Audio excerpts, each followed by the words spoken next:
Berenice, de Edgar Allan Poe. Diceban mi sodales, si sepulcrum amicae visitarem, curas meas aliquantum fore levatas. La desdicha es diversa. La desgracia cunde multiforme sobre la tierra. Desplegada sobre el ancho horizonte como el arco iris, sus colores son tan variados como los de este, y también tan distintos y tan íntimamente unidos. Desplegada sobre el ancho horizonte como el arco iris. ¿Cómo es que de la belleza he derivado un tipo de fealdad? De la alianza y la paz un símil del dolor. Pero, así como en la ética el mal es una consecuencia del bien, así en realidad de la alegría nace la pena, o la memoria de la pasada beatitud es la angustia de hoy, o las agonías que son, se originan en los éxtasis que pudieron haber sido. Mi nombre de pila es Egaeus. No mencionaré mi apellido. Sin embargo, no hay en mi país torres más venerables que mi melancólica y gris heredad. Nuestro linaje ha sido llamado raza de visionarios y en muchos detalles sorprendentes, en el carácter de la mansión familiar, en los frescos del salón principal, en las colgaduras de los dormitorios, en los relieves de algunos pilares de la sala de armas, pero especialmente en la galería de cuadros antiguos, en el estilo de la biblioteca y, por último, en la peculiarísima naturaleza de sus libros. Hay elementos más que suficientes para justificar esta creencia. Los recuerdos de mis primeros años se relacionan con este aposento y con sus volúmenes, de los cuales no volveré a hablar. Allí murió mi madre. Allí nací yo. Pero es simplemente ocioso decir que no había vivido antes, que el alma no tiene una existencia previa. ¿Lo negáis? No discutiremos el punto. Yo estoy convencido, pero no trato de convencer. Hay, sin embargo, un recuerdo de formas aéreas, de ojos espirituales y expresivos, de sonidos musicales, aunque tristes. Un recuerdo que no será excluido, una memoria como una sombra, vaga, variable, indefinida, insegura. Y como una sombra también en la imposibilidad de librarme de ella mientras brille el sol de mi razón. En ese aposento nací. Al despertar de improviso de la larga noche de eso que parecía sin serlo la no existencia, a regiones de hadas, a un palacio de imaginación, a los extraños dominios del pensamiento y la erudición monásticos. No es raro que mirara a mi alrededor con ojos asombrados y ardientes, que malgastara mi infancia entre libros y disipara mi juventud en ensoñaciones. Pero sí es raro que transcurrieran los años y el cénit de mi virilidad me encontrara aún en la mansión de mis padres. Sí, es asombrosa la paralización que subyugó las fuentes de mi vida. Asombrosa la inversión total que se produjo en el carácter de mis pensamientos más comunes. Las realidades terrenales me afectaban como visiones, y sólo como visiones, mientras las extrañas ideas del mundo de los sueños se tornaron, en cambio, no en pasto de mi existencia cotidiana, sino realmente en mi sola y entera existencia. Berenice y yo éramos primos y crecimos juntos en la heredad paterna, pero crecimos de distinta manera. Yo enfermizo, envuelto en melancolía. Ella ágil, graciosa, desbordante de fuerzas. Suyos eran los paseos por la colina, míos los estudios del claustro. Yo, viviendo encerrado en mí mismo y entregado en cuerpo y alma a la intensa y penosa meditación. Ella, vagando despreocupadamente por la vida, sin pensar en las sombras del camino o en la huida silenciosa de las horas de alas negras. Berenice. Invoco su nombre. Berenice. Y de las grises ruinas de la memoria, 1000 tumultuosos recuerdos se conmueven a este sonido. ¡Ah! Vívida acude ahora su imagen ante mí, como en los primeros días de su alegría y de su dicha. a espléndida y sin embargo fantástica belleza. Oh sílfide entre los arbustos de Arheim, oh náyade entre sus fuentes. Y entonces todo es misterio y terror, y una historia que no debe ser relatada. La enfermedad, una enfermedad fatal, cayó sobre ella como el simón, y mientras yo la observaba, el espíritu de la transformación la arrasó, penetrando en su mente, en sus hábitos y en su carácter, y de la manera más sutil y terrible llegó a perturbar su identidad. ¡Ay! El destructor iba y venía, y la víctima, ¿dónde estaba? Yo no la conocía, o por lo menos ya no la reconocía como Berenice. Entre la numerosa serie de enfermedades provocadas por la primera y fatal, que ocasionó una revolución tan horrible en el ser moral y físico de mi prima, debe mencionarse como la más afligente y obstinada una especie de epilepsia que terminaba no rara vez en catalepsia, estado muy semejante a la disolución efectiva y de la cual su manera de recobrarse era, en muchos casos, brusca y repentina. Entretanto, mi propia enfermedad, pues me han dicho que no debo darle otro nombre, mi propia enfermedad, digo, crecía rápidamente, asumiendo por último un carácter monomaníaco de una especie nueva y extraordinaria, que ganaba cada vez más vigor y al fin obtuvo sobre mí un incomprensible ascendiente. Esta monomanía, si así debo llamarla, consistía en una irritabilidad morbosa de esas propiedades de la mente que la ciencia psicológica designa con la palabra atención. Es más que probable que no se me entienda, pero temo en verdad que no haya manera posible de proporcionar a la inteligencia del lector corriente una idea adecuada de esa nerviosa intensidad del interés con que, en mi caso, las facultades de meditación, por no emplear términos técnicos, actuaban y se sumían en la contemplación de los objetos del universo, aun de los más comunes. Reflexionar largas horas, infatigable, con la atención clavada en alguna nota trivial al margen de un libro o en su tipografía. Pasar la mayor parte de un día de verano absorto en una sombra extraña que caía oblicuamente sobre el tapiz o sobre la puerta. Perderme durante toda una noche en la observación de la tranquila llama de una lámpara o los rescoldos del fuego.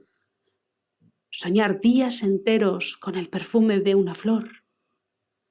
Repetir monótonamente alguna palabra común hasta que el sonido, por obra de la frecuente repetición, dejaba de suscitar idea alguna en la mente. Perder todo sentido de movimiento o de existencia física gracias a una absoluta y obstinada quietud, largo tiempo, prolongada. Tales eran algunas de las extravagancias más comunes y menos perniciosas provocadas por un estado de las facultades mentales, no único, por cierto, pero sí capaz de desafiar todo análisis o explicación. Mas, no se me entienda mal.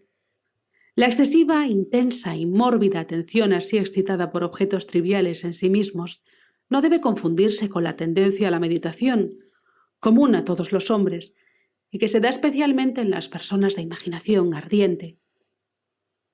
Tampoco era, como pudo suponerse al principio, un estado agudo o una exageración de esa tendencia, sino primaria y esencialmente distinta, diferente. En un caso, el soñador o el fanático, interesado en un objeto habitualmente no trivial, lo pierde de vista poco a poco en una multitud de deducciones y sugerencias que de él proceden, hasta que, al final de un ensueño colmado a menudo de voluptuosidad, el incitamentum o primera causa de sus meditaciones desaparece en un completo olvido. En mi caso, el objeto primario era invariablemente trivial, aunque asumiera a través del intermedio de mi visión perturbada una importancia refleja y real. Pocas deducciones, si es que aparecía alguna, surgían, y esas pocas retornaban tercamente al objeto original como a su centro. Las meditaciones nunca eran placenteras, y al cabo del ensueño, la primera causa, lejos de estar fuera de vista, había alcanzado ese interés sobrenaturalmente exagerado que constituía el rasgo dominante del mal. En una palabra, las facultades mentales más ejercidas en mi caso eran, como ya lo he dicho, las de la atención, mientras en el soñador son las de la especulación. Mis libros, en esa época, si no servían en realidad para irritar el trastorno, participaban ampliamente, como se comprenderá, por su naturaleza imaginativa e inconexa, de las características peculiares del trastorno mismo. Puedo recordar, entre otros, el tratado del noble italiano Coelius Secundus Curio, De Amplitudini Beati Regni Dei, la gran obra de San Agustín, La ciudad de Dios, y la de Tertuliano, De Carne Christi, cuya paradójica sentencia Mortuus est Dei filius, credibili est qui ineptum est, et sepultas resurrexit, certum est qui impossibili est. Ocupó mi tiempo íntegro durante muchas semanas de laboriosa e inútil investigación. Se verá, pues, que arrancada de su equilibrio solo por cosas triviales, mi razón semejaba a ese risco marino del cual habla Ptolomeo Hefestión, que resistía firme los ataques de la violencia humana y la feroz furia de las aguas y los vientos, pero temblaba al contacto de la flor llamada asfódelo. Y aunque para un observador descuidado pueda parecer fuera de duda que la alteración producida en la condición moral de Berenice por su desventurada enfermedad me brindaría muchos objetos para el ejercicio de esa intensa y anormal meditación cuya naturaleza me ha costado cierto trabajo explicar, en modo alguno ese era el caso. En los intervalos lúdicos de mi mal, su calamidad me daba pena, y muy conmovido por la ruina total de su hermosa y dulce vida, no dejaba de meditar con frecuencia, amargamente, en los prodigiosos medios por los cuales había llegado a producirse una revolución tan súbita y extraña.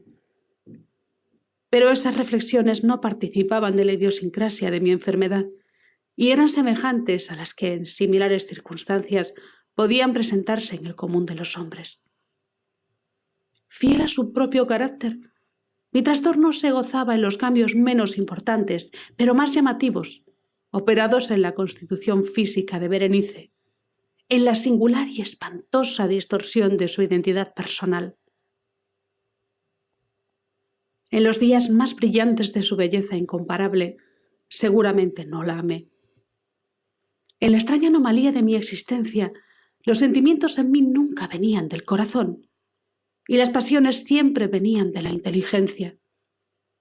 A través del alba gris, en las sombras entrelazadas del bosque a mediodía y en el silencio de mi habitación por la noche, su imagen había flotado ante mis ojos y yo la había visto, no como una Berenice viva, palpitante, sino como la Berenice de un sueño, no como una moradora de la tierra, terrenal, sino como su abstracción, no como una cosa para admirar, sino para analizar, no como un objeto de amor, sino como el tema de una especulación tan abstrusa como en cuanto inconexa. Y ahora temblaba en su presencia y palidecía cuando se acercaba. Sin embargo, lamentando amargamente su decadencia y su ruina, recordé que me había amado largo tiempo y, en un mal momento, le hablé de matrimonio. Y al fin se acercaba la fecha de nuestras nupcias cuando, una tarde de invierno, en uno de esos días intempestivamente cálidos, serenos y brumosos que son la nodriza de la hermosa Alción, me senté creyéndome solo en el gabinete interior de la biblioteca, pero alzando los ojos vi ante mí a Berenice. ¿Fue mi imaginación excitada? La influencia de la atmósfera brumosa, la luz incierta, crepuscular del aposento, o los grises vestidos que envolvían su figura, los que le dieron un contorno tan vacilante e indefinido. No sabría decirlo. No profirió una palabra y yo, por nada del mundo, hubiera sido capaz de pronunciar una sílaba. Un escalofrío helado recorrió mi cuerpo, me oprimió una sensación de intolerable ansiedad. Una curiosidad devoradora invadió mi alma y, reclinándome en el asiento, permanecí un instante sin respirar, inmóvil, con los ojos clavados en su persona. Ay, su delgadez era excesiva, y ni un vestigio del ser primitivo asomaba en una sola línea del contorno. Mis ardorosas miradas cayeron por fin en su rostro. La frente era alta, muy pálida, singularmente plácida, y el que en un tiempo fuera cabello de azabache caía parcialmente sobre ella, sombreando las hundidas sienes con innumerables rizos, ahora de un rubio reluciente que por su matiz fantástico discordaban por completo con la melancolía dominante de su rostro. Sus ojos no tenían vida ni brillo y parecían sin pupilas, y esquivé involuntariamente su mirada vidriosa para contemplar los labios finos y contraídos. Se entreabrieron, y en una sonrisa de expresión peculiar, los dientes de la cambiada Berenice se revelaron lentamente a mis ojos. Ojalá nunca los hubiera visto, o después de verlos hubiese muerto. El golpe de una puerta al cerrarse me distrajo, y alzando la vista vi que mi prima había salido del aposento. Pero del aposento desordenado de mi mente, ¡ay! No había salido ni se apartaría el blanco y horrible espectro de los dientes. Ni un punto en su superficie, ni una sombra en el esmalte, ni una melladura en el borde hubo en esa pasajera sonrisa que no se clavara fuego en mi memoria. Los vi entonces con más claridad que un momento antes. Los dientes estaban aquí y allí, en todas partes, visibles y palpables ante mí, largos, estrechos, blanquísimos, con los pálidos labios contrayéndose a su alrededor, como en el momento mismo en que habían empezado a distenderse. Entonces sobrevino toda la furia de mi monomanía y luché en vano contra su extraña e irresistible influencia. Entre los múltiples objetos del mundo exterior no tenía pensamiento sino para los dientes. Los ansiaba con un deseo frenético. Todos los asuntos y todos los diferentes intereses se absorbieron en una sola contemplación. Ellos eran los únicos presentes a mi mirada mental y en su insustituible individualidad llegaron a ser la esencia de mi vida intelectual. Los observé a todas luces, les hice adoptar todas las actitudes, examiné sus características, estudié sus peculiaridades, medité sobre su conformación, reflexioné sobre el cambio de su naturaleza, me estremecí al asignarles en imaginación un poder sensible y consciente y aún sin la ayuda de los labios, una capacidad de expresión moral. Se ha dicho bien de Mademoiselle Salé que tout c'est pas question de sentiment. Y de Berenice, yo creía con la mayor seriedad que tout ce dont étions décidé. ¡Decidé!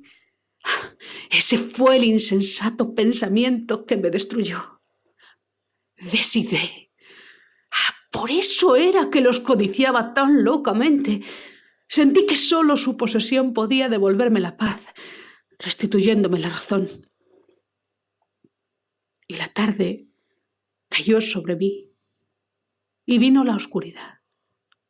Duró y se fue, y amaneció el nuevo día, y las brumas de una segunda noche se acumularon, y yo seguía inmóvil, sentado en aquel aposento solitario, y seguí sumido en la meditación. Y el fantasma de los dientes mantenía su terrible ascendiente, como si, con la claridad más viva y más espantosa, flotara entre las cambiantes luces y sombras del recinto.